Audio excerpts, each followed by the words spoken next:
कुठल्याही देशामध्ये प्रगती करायची असेल तर विद्युत निर्मिती हा एक अत्यंत महत्त्वाचा विषय आहे. या देशामध्ये स्वातंत्र्याच्या आधी फार मर्यादित अशी विद्युत निर्मिती होत होती. या विद्युत निर्मितीच्यासाठी पहिला महत्त्वाचा धोरणात्मक निर्णय कोणी घेतला असेल तर तो बाबासाहेब आंबेडकरांनी केला.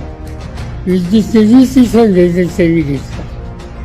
आज एखाद्या ठिकाणी एखाद्या राज्यामध्ये गरजेच्यापेक्षा सुद्धा जास्त विद्युत निर्मिती होत असेल, पण सगळ्या देशाचा विचार करायचा झाला तर ह्या विद्युत निर्मिती झाल्याच्या नंतर ती विद्युत ही सगळ्या देशाच्या वेगवेगळ्या भागामध्ये पोहोचेल त्याची, आणि त्यामधून ते राज्याचा विभाग संपण्याच्या रस्त्यावर जाईल कसं याचा विचार हा बाबासाहेबांनी केला.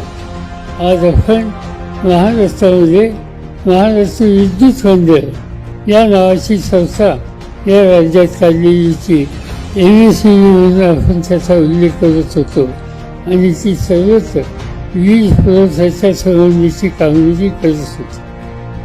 आज एका राज्यामध्ये वीज जास्त झाली आणि दुसऱ्या राज्यामध्ये वीज जर नसेल किंवा कमी असेल तर अतिरिक्त वीज कमी राज्य असलेल्या वीज असलेल्या राज्यामध्ये जाईल कशी आणि त्यांचं एकीकरण होईल कसं आणि त्याचा परिणाम त्या राज्याच्या समृद्धीवर कसा करता येईल या संबंधीचा विचार पॉवर ग्रीड कॉर्पोरेशन नावाची संस्था स्थापन करण्याचा निर्णय बाबासाहेबांनी घेतलेला होता.